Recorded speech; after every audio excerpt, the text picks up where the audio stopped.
नमस्कार मित्रांनो, आपल्याला एक कॉल आला. विजिटला जायचं होतं. रात्रीचे 9 वाजले होते. केस अशी होती की जास्त प्रमाणामध्ये वाढ खाऊ घातल्या कारणामुळं बॉडीमध्ये जास्त हीट होऊन गाईचं ॲबॉर्शनची थोडक्यात केस होती. मग आला कॉल, आपण निघालो.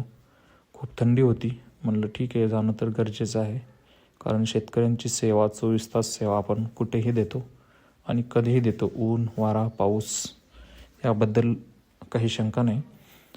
तर निघालं. अगोदर सर्वप्रथम बघितलं, गाय एकदम लांब पडलेली होती. पोट पण असं एकदम फुगल्यासारखं वाटत होतं.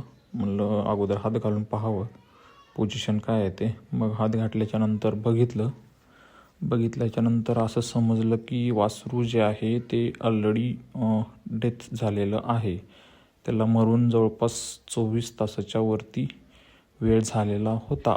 म्हणून शेतकऱ्यांना अगोदर मी सांगितलं की बाबा, वासरू हे मरून 24 तास झालेले आहेत, याला काढणं गरजेचं आहे, अन्यथा नंतरमध्ये जनावरांना खूप तकलीफ होईल, परत वासरू पण फुगेल तर अडचण होईल. मग ठीक आहे, लागलं आपण कामाला. बघितलं, हात वगैरे घातला, बघितलं वासरू तर मेलेलं होतं. ट्राय केला अगोदर काढण्याचा. अगोदर हात घालून थोडंसं पाय ओढलं तर वासरू क्रॉस पण थोडंसं झालं होतं. अगोदर सुरुवातीला 2 पाय धरून ओढले, तर एक नंतर डीपमध्ये हात घातल्याच्यानंतर बघितलं की एक जो पाय आहे तो मागचा आहे. नंतरला मग परत त्या पायाला मध्ये घालून दुसरा पाय बघितला, समोरचे 2 पाय घेऊन ओढले, परंतु तेवढं जास्त ते खूपच जास्त निघण्यासाठी त्यानं त्रास देत होतं. मग काय केले, पाय बाहेर काढून त्या पायाला रस्सी बांधली. रस्सी बांधल्याच्यानंतर मग हळुवारपणे त्याला ओढत होतो.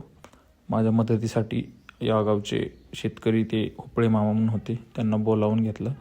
त्यांनी आले, त्यांनी ओढत होते.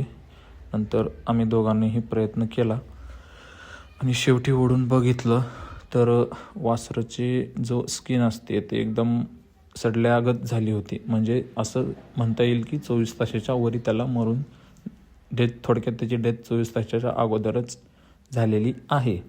मग नंतरला बघितलं शेतकरी नाराज होते. म्हणलं आता काय करावं. मग गाय नंतरला उठल्याच्यानंतर गायीला इंजेक्शन वगैरे आम्ही दिले. गायीचं काही नाही, विषय नव्हता. गाय एकदम ॲक्टिव्ह होती. म्हणलं अजून जर दुसऱ्या दिवशी जर वाटलं तर बघावं, आणखीन गायीमध्ये काही विकनेस वगैरे येऊ नये यासाठी त्यांना सांगितलं की मिनरल मिक्सचर वगैरे जे काय आहे तिला गूळ वगैरे देणं चालू करा.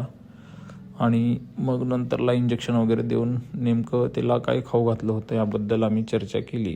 तर आम्हाला असं आढळून आलं की त्यांनी कारखान्याला ऊस चालल्या कारणामुळं त्यांनी जास्त प्रमाणामध्ये तिला 3ही टाईम वाडं खाऊ घातले. वाड्यामध्ये जास्त प्रमाणात गरमी असल्यामुळे ते ॲबॉर्शन त्याचं झालेलं होतं.